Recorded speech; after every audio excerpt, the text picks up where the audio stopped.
Bah, toujours. La plus connue, c'était Carla Faye-Tucker, c'était la seconde. Hein. C'était la seconde femme exécutée, pour laquelle tout le monde s'est mobilisé. Elle demande d'ailleurs pas à sortir, elle demande simplement à ce que sa peine soit commuée en prison à vie. Alors, il y en a exactement, alors on dit, 11 exécutés depuis la reprise de la peine de mort en 96. J'ai la liste, ça nous intéresse. Et il y en a encore 51 en cours de la mort. Et Frances Newton était exécutée le 14 septembre 2005. Et donc, il a suivi jusqu'à ces derniers jours. Donc, c'est un peu dur. Hein. C'est un très très beau film. Il est passé sur France 3 il y a 2 ans, ou 3 ans, à 10h du soir. France 3 l'avait acheté et diffusé. Et c'est un très très beau film. Gay Feu est un très beau documentaliste. Donc, voilà. Donc, pour ne pas reprojeter encore ce qui est projeté, on a donc pris sur Frances Newton. Par quelqu'un qui peut très bien faire de l'univers de la peine de mort. Ouais. Ah ouais. Ouais, on y va. Frances Newton est au Oh ben, je sais pas, je représente le MRAP, enfin nous sommes deux représentantes du MRAP, vous connaissez peut-être de nom, Mouvement contre le racisme et pour l'amitié entre les peuples. Bon, le MRAP, depuis le début, soutient la cause de Mumia Abu Jamal et toi en première ligne quand, bon, sur ce combat. Donc voilà. 95, hein, le collectif existe au MRAP depuis 95, parce que nous, on est collectif, le collectif est hébergé. On se réunit au MRAP et c'est le MRAP qui gère nos fonds. Voilà, on est un collectif du MRAP en fait. Hein. Voilà. Et Liberté Culture. Liberté Culture, c'est une association qui organise des événements culturels dédiés aux droits humains. Et on parraine aussi donc, des personnes, on parraine aussi Mumia Abu Jamal. Et par exemple, en décembre, on organise le festival du film des droits humains. Et on dédie le festival à Mumia Abu Jamal pour qu'on en parle beaucoup plus. Et la ville de Dijon est adhérente de la Coalition mondiale contre la peine de mort. Hein, c'est la Ramsey qui a fait les démarches. Je me suis aperçue, bon, parce qu'on avait l'assemblée générale à Rome, là, le 14 et le 15. Non, 13 et le 14, samedi, dimanche, c'était juste avant toi. Toi, c'était le 15, 13, 14.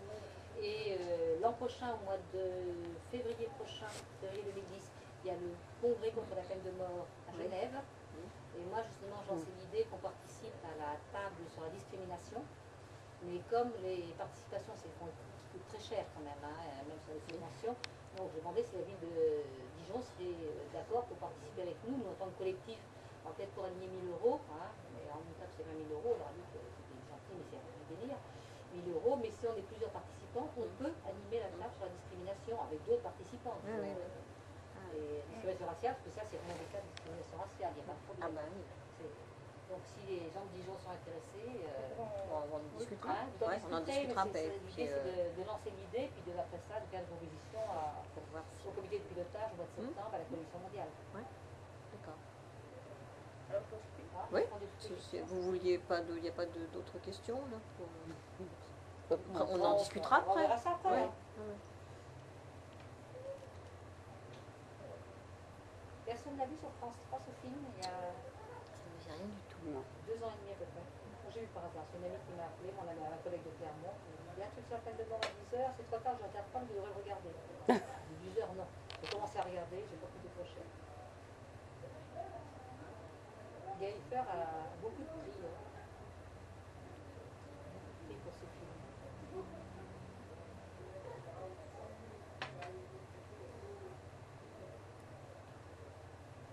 Et Sarah a une sacrée énergie. Hein.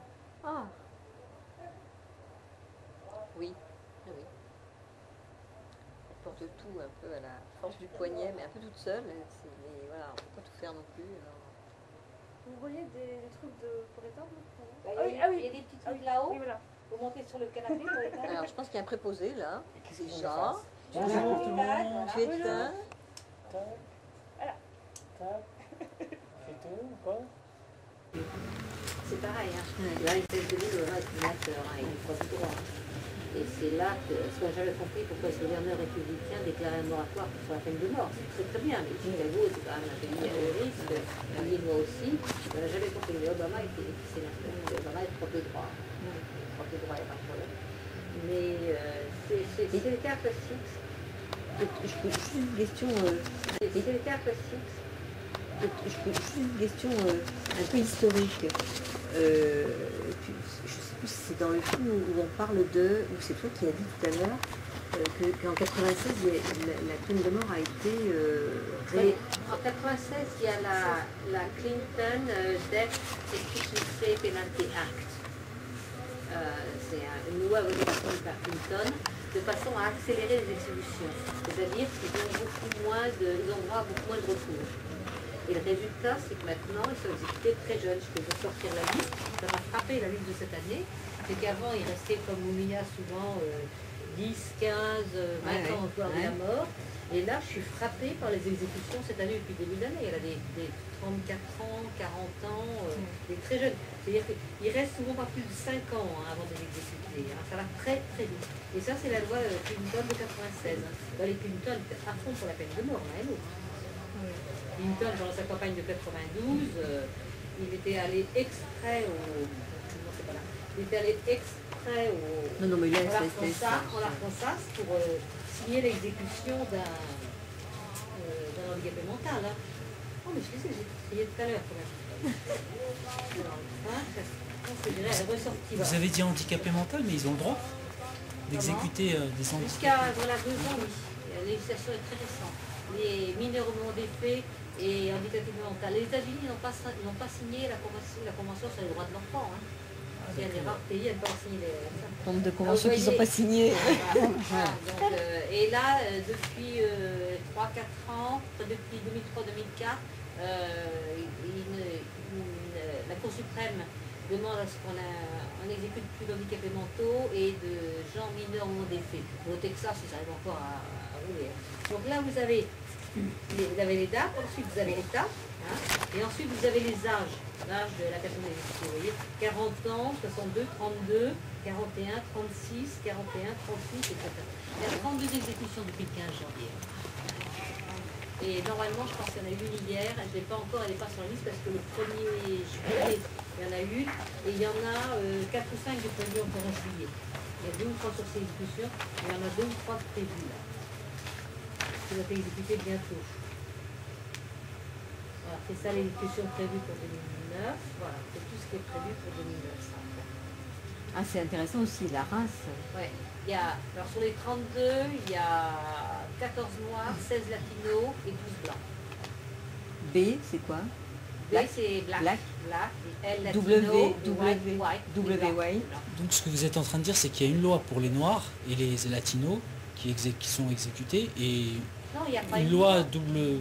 Non, il n'y a pas une loi. Le problème, c'est que les latinos et les noirs, ils n'ont pas d'argent pour payer leur défense.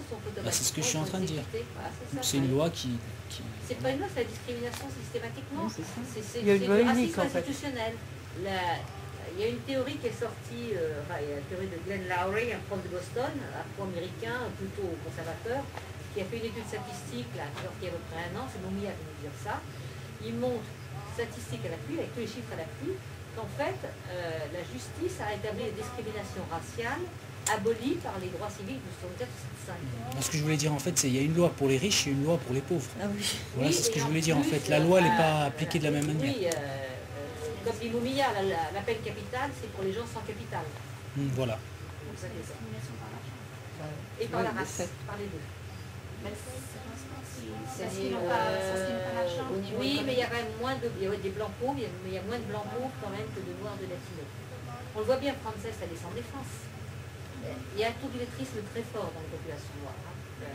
Ce qui n'est pas son cas. Ce qui n'est pas son cas. Ce n'est pas son cas. Elle sait lire, elle est intelligente. Elle ressemble beaucoup à Debbie, une des prisonnières de Mouffe qu'on va voir régulièrement là. Non, elle est vive, mais elle n'a pas de formation juridique. Elle fait confiance au système. Et même Moumia, dans son premier livre, le dit. Moi, j'ai fait confiance au système. Tellement que l'Amérique, c'est le pays de la justice, je fais confiance au système. Et le temps qu'il se réveille, c'est trop tard. Il y a tout le système des avocats commis d'office. C'est pareil, c'est pour ça qu'en 2000... un œil. Et ça, c'est l'avenir. Hein. Ça, c'est les exécutions qui vont avoir lieu. Et avec les jeunes, ça devrait être souci. Et autrement, sur les grandes exécutions, il y en a 7 au Texas. Et c'est pratiquement que les États du Sud. Les Texas, Oklahoma, Arkansas, Floride, que les États du Sud. Et les exécutions en fonction des États, ça se fait comment? Parce que de toute façon, tout ce qui est pénal, c'est le droit d'État. Donc, ils sont absolument indépendants pour leur législation.